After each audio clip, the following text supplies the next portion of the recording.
یہ بڑی خوشی کی بات ہے کہ آج لطف اللہ خان صاحب کے دولت خانے پر ڈاکٹر عبادت بریلوی، ڈاکٹر سلیم اختر، جناب سجاد باقر رضوی جیسی ادبی شخصیات جمع ہیں۔ تو اس موقع سے فائدہ اٹھاتے ہوئے میں یہ چاہوں گا کہ آپ تینوں حضرات سے کچھ باتیں ہو جائیں۔ سجاد باقر رضوی صاحب، اب آپ کچھ اپنے حالات زندگی ارشاد فرمائیے۔ بھائی مشکل صاحب، خواجہ صاحب، بات یہ ہے کہ میں نے کبھی اپنی نجی حالات میں کوئی معنی زیادہ نہیں پائے، اور مجھے کبھی یہ احساس نہیں ہوا کہ ایک وقت ایسا بھی آئے گا کہ مجھے اپنے حالات زندگی بیان کرنے ہوں گے، تو بے ربط سی باتیں میں بھی کرتا ہوں۔ مجھے یہ بات میں عرض کروں کہ میں ضلع اعظم گڑھ کے ایک دیہات میں، جو جس کی تحصیل ماحول تھی، جہاں کے احتشام صاحب رہنے والے تھے، اسی تحصیل میں ایک دیہات تھا، اس میں میں پیدا ہوا۔ ایک موضع تھا، موضع چماواں، غالباً اسے پہلے چمن پور کہتے تھے، تو وہ بگڑ کر چماواں ہو گیا، وہاں میں پیدا ہوا۔ میرے ہی دیہات سے ملحق جناب سبط حسن صاحب، سید سبط حسن ان کا موضع تھا، اور سید سبط حسن صاحب میرے کزن بھی رشتے کے ہوتے ہیں۔ تو وہاں میری پیدائش ہوئی، اور مجھے کچھ اپنی زندگی کے بہت ہی بچپن کے کچھ واقعات تھوڑے بہت یاد ہیں۔ اور اس زمانے میں بچپن میں ایک دو باتوں سے مجھے خاص شغف ہوتا تھا۔ ایک تو یہ کہ لفظوں کے معنی میں پوچھا کرتا تھا، زیادہ تر اپنی والدہ سے، اور جو فرض کیجئے کہ انہوں نے کوئی معنی بتا دیے تو پھر میں اس معنی کے معنی پوچھتا تھا، اور اس طرح یہ ایک تو یہ کرتا تھا۔ دوسرے کچھ آوازوں سے مجھے وہ تھا کہ بے معنی قسم کی آوازیں میں منہ سے نکالتا تھا۔ مثلا سنگ مرمر ہے تو اب آگے اس کے مصرع بنا دیا کہ سنگ مرمر مرمر جائے، اس طرح کی بے معنی آوازیں۔ کچھ تصویریں کچی دیواروں پر بناتا تھا اور ان کے نام رکھتا تھا۔ تصویریں اس طرح بناتا تھا کہ پانی پھینک دیتا تھا، اور جو کچھ بھی شکل بن جاتی تھی اس کو میں ایک کیریکٹر اپنا سمجھتا تھا۔ اس کیریکٹر کے بھی کچھ ردمک نام رکھتا تھا، مثلا منہ سے نکلا کہ کلے کشار، منے منار، اس طرح کے مختلف نام ہوتے تھے۔ تو بچپن میں زیادہ تر اس قسم کی حرکتیں کرتا تھا۔ پھر اس کے بعد وہاں سے ہمارا خاندان جو تھا، یعنی میری والدہ اور میرے بھائی وغیرہ، وہ الہ آباد آ گئے۔ تو مجھے یاد ہے کہ عمر میری بہت کم تھی، شاید 5-6 برس کی، 7 برس کی عمر ہوگی۔ تو اس زمانے میں یا الہ آباد میں ہم کرائے کے ایک مکان میں رہتے تھے۔ اصل میں مکان تو میرے خالہ کا تھا، تو وہاں ہم بھی اکوموڈیٹ ہو گئے۔ تو بہت بڑا مکان تھا، اس میں ایک حصہ باہر کی طرف بنا ہوا تھا، جس میں ایک چھوٹا سا کمرہ تھا اور ایک بڑی سی الماری، پتھروں کی جو الماریاں ہوتی تھی، تو ایک الماری اور دوسری الماری کے درمیان میں فٹ ہو جاتا تھا۔ تو گھنٹوں وہاں بیٹھ کر بس اپنے ذہن کو آزاد چھوڑ دیتا تھا، اور دنیا جہان کے خیالات اور تصورات اس میں گم رہتا تھا۔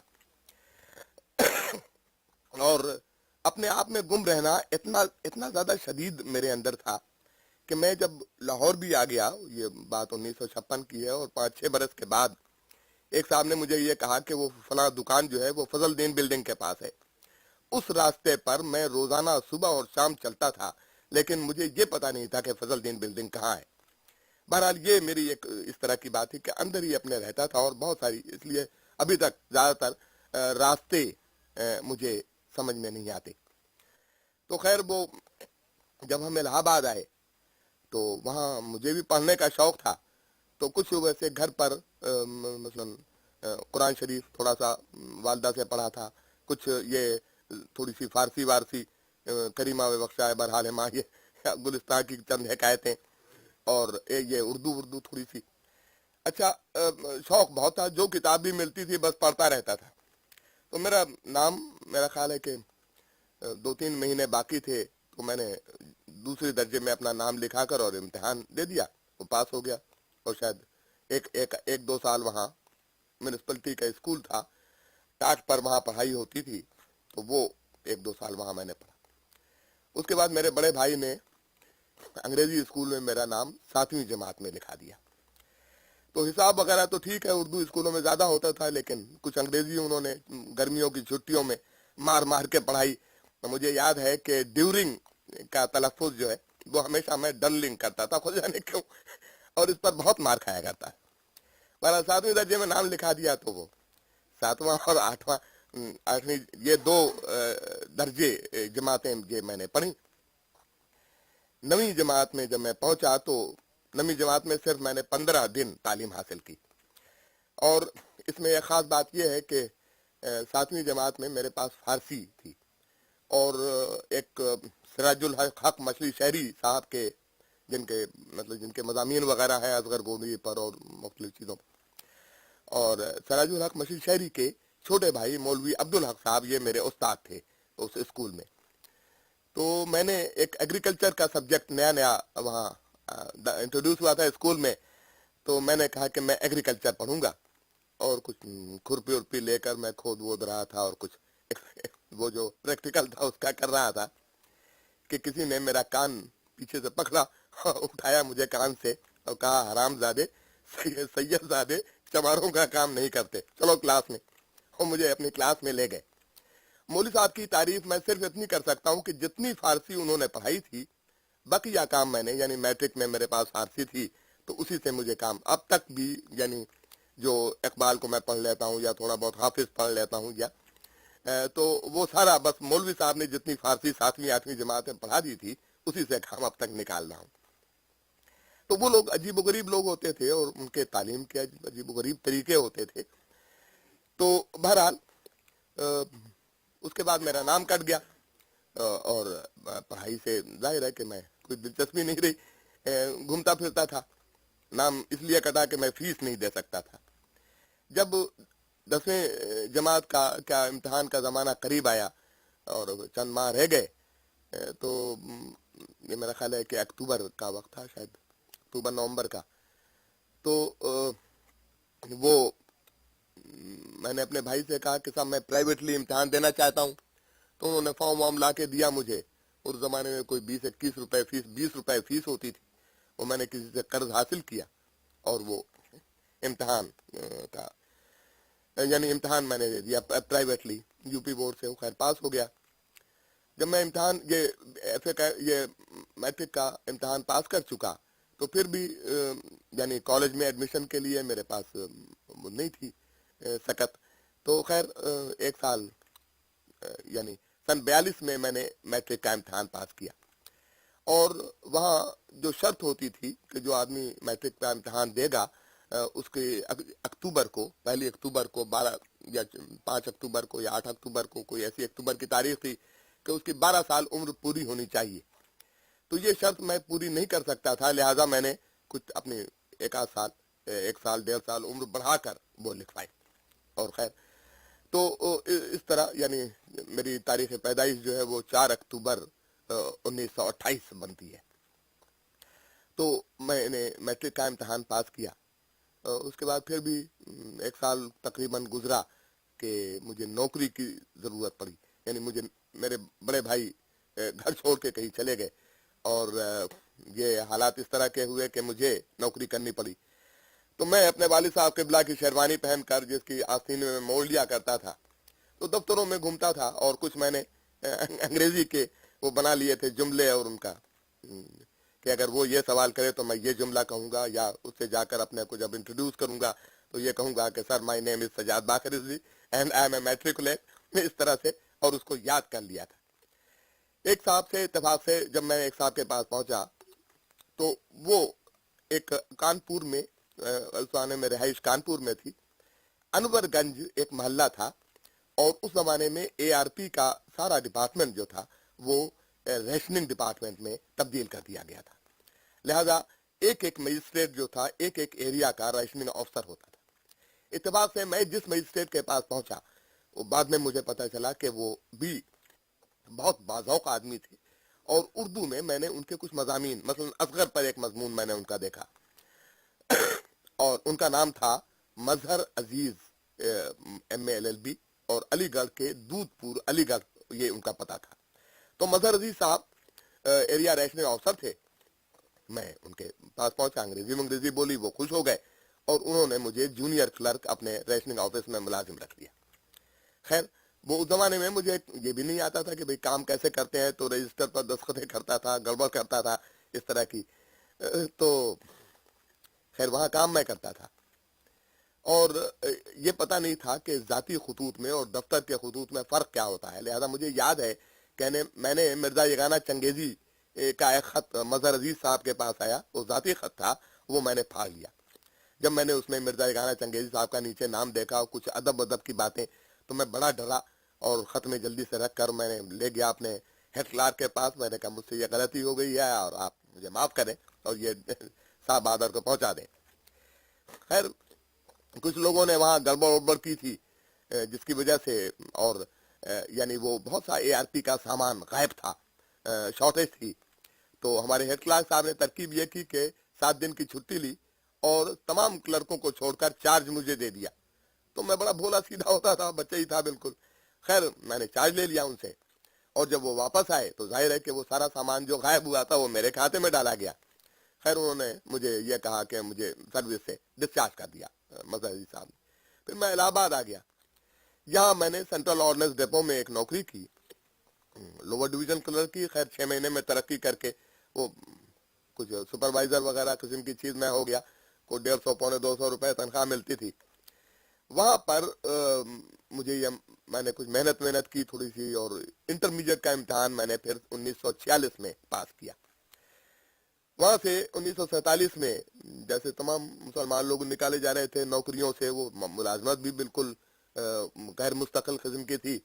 میری سروسز بھی ٹرمینیٹ ہو گئیں اور میں یہاں پاکستان, میرے خالو پاکستان آ رہے تھے, تو میں ان کے ساتھ بمبئی ہوتا ہوا کراچی آ گیا. اس میں ایک بات میں یہ عرض کروں کہ میرے والد صاحب قبلہ شعر ویر کہتے تھے, اور تمام شاعر شوہروں کی طرح وہ میری والدہ کو بہت تنگ رکھتے تھے اس معاملے میں کہ وہ رات کو 11 بجے آتے تھے. اب دیہات میں وہاں بیٹھے ہوئے ہیں اور آپس میں ان کا مشغلہ ہی کوئی نہیں ہوتا تھا, یا تو مقدمہ لڑنا یا رات کو محفلیں جمانا, حقے پینے اور گپے مارنی اور شعر شاعری کرنی. تو والد صاحب پھر شعر ویر اپنا سنا کے محفل برخاست کر کے جب 11 بجے گھر میں داخل ہوتے تھے رات کو, تو روٹی مانگتے تھے. اور اکثر ایسا ہوتا تھا کہ ہم لوگ بغیر روٹی کھائے سو جاتے تھے.